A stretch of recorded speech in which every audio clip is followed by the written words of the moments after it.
This may be an odd request, but at this moment I need to lift the veil of disillusionment. I need to talk to you as not the character, but as the person behind the character. I know I rarely actually quote-unquote play the character the channel is named after, but I want there to be no mistake. This is reality. The reality is that the day just before this, before starting writing this script, I had written a 3-page major update video. It was upbeat and covered everything I wanted to talk about. I was proud of that script. The very next night, I had to start writing an epitaph, which took several days for me to finish. On the 15th of June, my grandfather was hospitalized for a massive bleed. He was on blood thinners and nearly bled out. I was house sitting with my friend at the time, and hadn't been informed of his hospitalization until the 17th. Ironically, after the 16th had been one of the best days I've had in a long time. I went to the mall with that same friend, played at the arcade, won a plushie, bought some books and another plushie, then tried food at a new restaurant that turned out amazing. It was a good day. On the 18th, I came home in the middle of the night.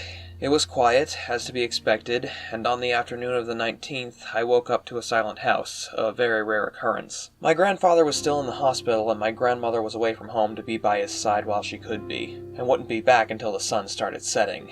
This would be the case for the next several days. On the 22nd, my grandmother came home in tears, telling me that his lungs were filling with fluid and his kidneys were failing. I'm certain that night we were all certain that we would wake to news of his passing. The night was tense and slow, and the day was fraught with unrest. I didn't sleep well on the 23rd.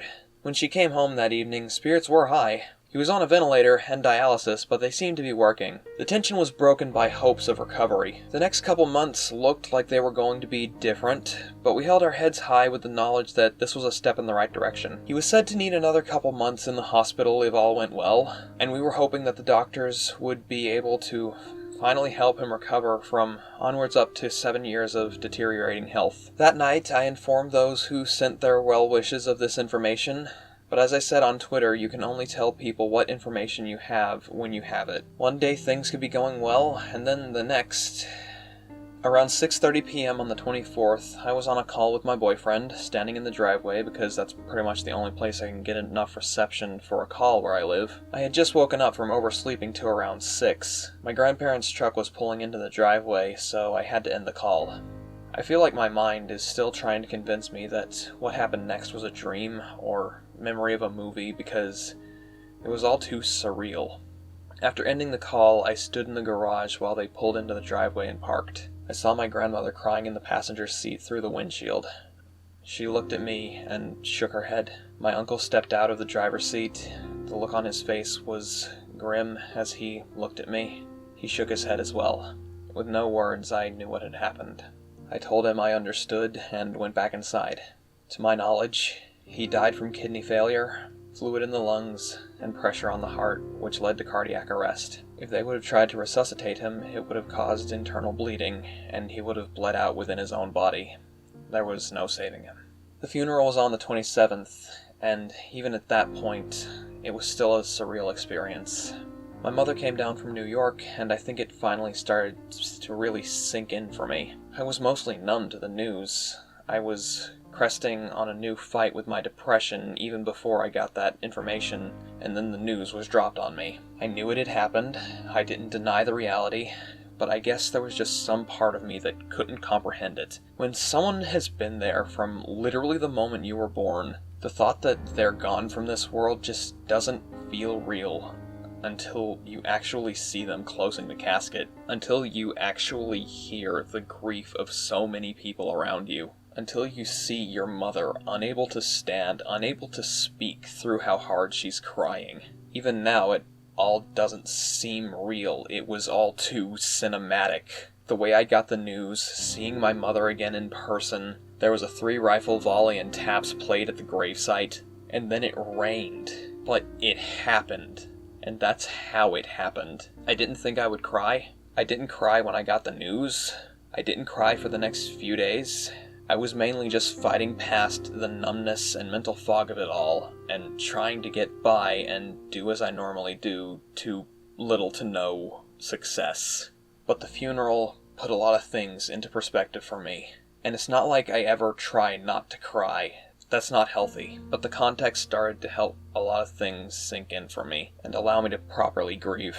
If you've been with the channel for a while, or at least have recently explored a good amount of my content, you may know I never had a great opinion of him. He did a lot to affect my mental health. He was the reason I stayed in my room, in bed, oversleeping almost every day, destroying my sleep schedule over and over again just to keep from having to deal with it. I would even avoid eating during the day just to keep my distance from all the negativity he created. Everything I ate, everything I said or did, I felt like I was getting ridiculed every day, because he'd always have a horribly worded quip to throw my direction at everything, and the screaming at the TV or computer at whatever was on the news or on Facebook certainly wasn't helping. All I ever saw in him was a bitter, racist, homophobic, transphobic, xenophobic, religiously intolerant, angry old man. But everything that was said after his death and at the funeral made me wonder if he even truly ever was. They painted this picture of a kind, warm, funny, loving individual, someone with charisma and kindness enough to draw anyone in, someone that made even the nurses who were tending to him, people who see people die frequently, cry for him when he died. Context is everything, and maybe he wasn't what I thought. Maybe he was just suffering.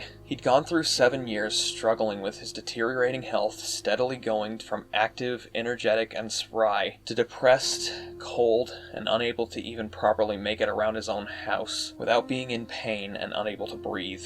And now I can't help but think back to the times he'd apologize for his quips, the realization that he actually meant it, and the worry of the thought that he might have gone to his grave thinking I hated him. But I didn't. He was difficult at times, and I never saw eye to eye with him. I disagreed with a lot of his worldviews, and still do. He caused me a lot of pain, but I don't think he ever meant to. He was just stubborn and stuck in his ways. And yes, I know, I can't excuse how he made me feel. But when he was going through so much anguish himself, I don't feel like it's right of me to hold it against him, especially when I don't know if it was ever his intention to make me feel the way he did. Moreover than that, I can't hold a grudge against a dead man. I'll forget to live. So, I'm going to live. I'm going to do what I love to do.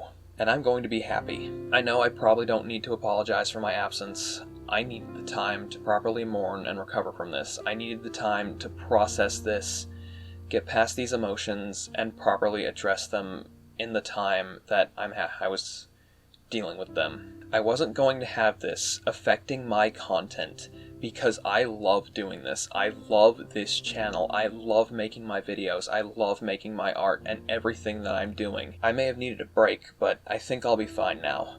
I'm starting to feel better after having confronted these feelings. Speaking of which, I have a few bits of more positive news, and some unfortunate but ultimately still positive news. Firstly, about the whole moving out situation. It's been pretty tiring to get constantly rejected from place to place just because of your lack of history. There is no such thing as entry-level housing, nor apartments, nor trailers, nothing. The only way you're going to get a place to live here is if you're rich or if you know someone. Then having to continue to lower my baseline of what should be acceptable living situations for 3 adults. Who here thinks that what is practically a studio apartment is a good place for 3 people to call home? Well, that's what we have to deal with now, because our only option that is looking possible at this point is that place, because 2 of us know the landlord and they trust us. I don't like it, but given our collective situations, and things just got worse for my boyfriend regarding his family life, which I have no place to discuss publicly. That's his business, that's his privacy. So at this point, I have no place to complain. We will make do, and we'll get into a better place when we can. Despite that, I'm still living in my grandparents' house, and I need to start focusing on the here and now rather than what may come. So when I get back into the swing of things, I'm going to start playing the games I promised as pre-recorded Let's Play series, rather than streaming them as I had originally intended. I want to play Metopia. I want something silly and relaxing right now. Soon as well, I will play the stretch goal game I promised. You guys got me over 1,000 subscribers this year, so I'm going to play it and beat it. And like I've said before, the milestone game is Dragon View. It may not be on the Switch, I don't know if it ever will be, but I'll play it. I want to show you guys this game and why I think it's probably the most underrated, overlooked, hidden gem on the Super Nintendo. The plan for now is, once I get back into my groove, I'll start playing Miitopia and start interspersing episodes of Getting Over It. Then once Getting Over It is finished, I'll start playing Dragon View. Depending on what happens in the coming months, I may have to pre-record the No More Heroes 3 playthrough, but we'll see what happens. I'm honestly nervous about streaming because it's a completely new format, and I'm worried my video and audio quality would suffer.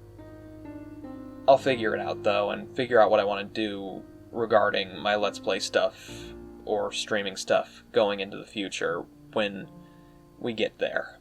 As for other content on the channel, I still want to do more. More speed art, more artistically focused videos, more reviews, more reactions. The Moomin reactions will continue at a steady pace, even if the next video may be a little late because of this.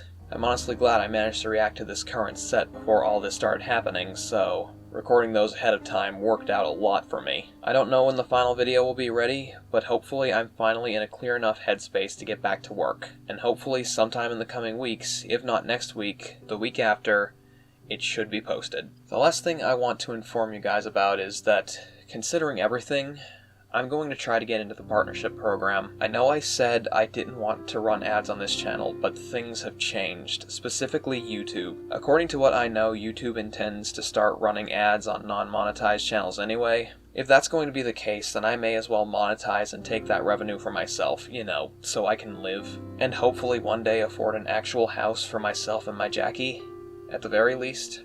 Something bigger for 5 or so people would be even nicer, but we'll figure that out in the future. If YouTube is going to insist on forcing ads on me, I may as well at least try to pry that cash back out of their cold corporate hands. Just as well, the biggest videos on my channel are already monetized by WildBrain, so, I'm not going to get anything from the Moomin videos. But hey, my Let's Play stuff does alright. Those videos almost never get claimed, but hey, YouTube is weird. And I need to start considering my future. Again, I love doing this stuff so much, and unless it literally is impossible for me to post, I will not stop. I want to make it something that can sustain me. That is literally my dream. And I'll be damned if I'm going to stop, especially now that I'm finally starting to gain some traction. This whole ordeal has taken a lot out of me, but I'll be fine. Trust me. Things are already starting to look up, and I'm already starting to feel better. I just need a bit of time, and I'll be right back to making the content that you guys love. I promise. For now, though, good night, everyone. Once you see me start posting again, it means I'm back. I've got one more episode of Golden Light, but that isn't even in editing yet. I'll have that edited when I'm ready, and the Moomin video may be the next thing posted after that, considering the timing. Sleep well when you do, and take care of yourselves. Stay tuned, and I'll see you again soon.